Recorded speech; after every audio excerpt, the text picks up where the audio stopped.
So guys, it's our last video for vLent.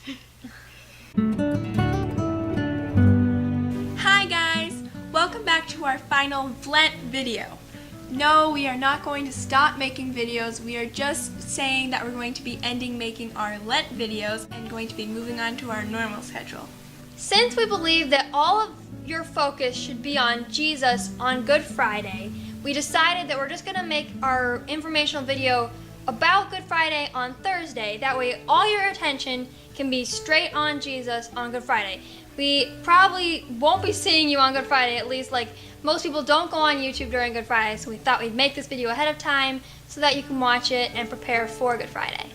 We've already talked a little bit about Good Friday in our Triduum video, and if you haven't seen that, you can go check that out.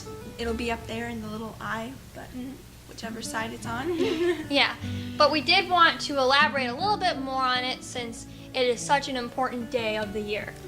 So what happened that day? Let's break it down into some key points. Jesus had already been arrested and taken into the high priests Caiaphas and Annas. Yep, and on the Friday morning he went to see Pilate, and then he was taken to see Herod, and then sent back to Pilate. Then we know that he was scourged at the pillar. The crowd asked for Barabbas, and Pilate gave in and released him. Yeah, Pilate actually did want to release Jesus, but the crowds just wanted Barabbas, and that was the custom, that he would release what the crowds wanted. Because he didn't want Jesus to die because he didn't see anything wrong with it. Yeah, he didn't see anything wrong with Jesus, but he washed his hands, cleaned up the situation, and gave him over to be crucified. Then he was crowned with thorns and had a robe put over his back where he had the sores from being whipped.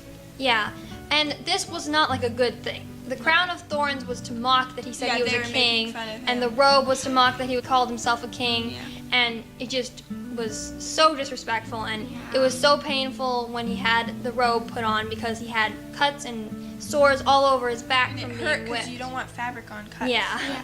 So that was not a good thing. It's just a terrible thing to do that to a person. It's we're to think about. He carried his cross up Calvary and fell 3 times. On the way up, he saw his mother, and he met Veronica, and his face was actually left on her veil. Simon of Cyrene helped him carry the cross at the end.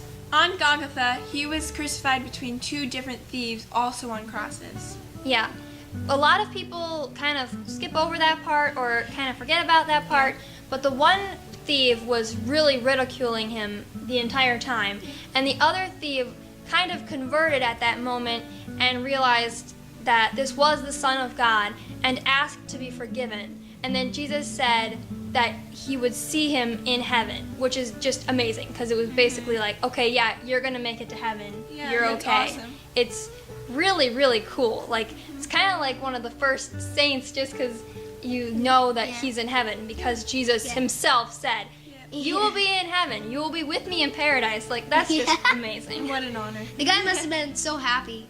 Yeah, it's really cool. He forgave all who crucified him. Then he gave his mother to John to be taken care of. Yep, and when he gives his mother to John, it's kind of a symbol of him giving her to all of us, to be the mother of the world, really. So I think that's really cool.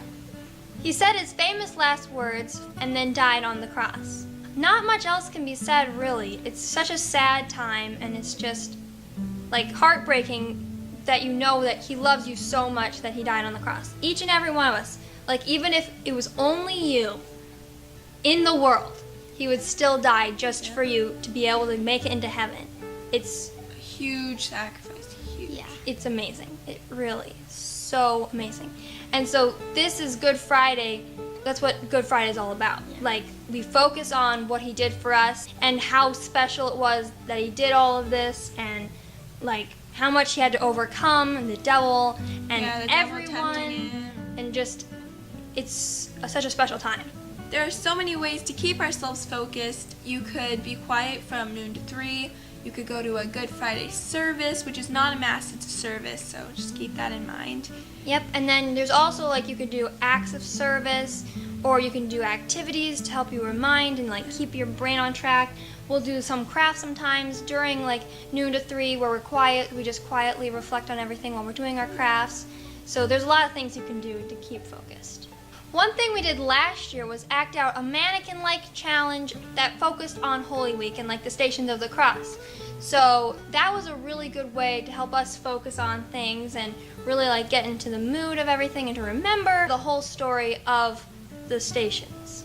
We made a video about that, and you guys can go click that link in the description as soon as Or we can put it there. Up there. I think we can put it there, hopefully. And then maybe at the end of the video too. So there's plenty of links to help you find that video. Or you can just look up our mannequin challenge. Yeah. I mean, it's a really good way to keep whole families focused on it. Like everyone can act it out together. It's just a really good thing to do during Lent. So that about wraps up our Good Friday video on Holy Thursday. Yep. And we will see you guys after Lent's over, which is going to be really weird to not be saying we'll see you in our next vLent video. Yeah. We will see you guys in our next video. Bye, guys. Bye. Bye.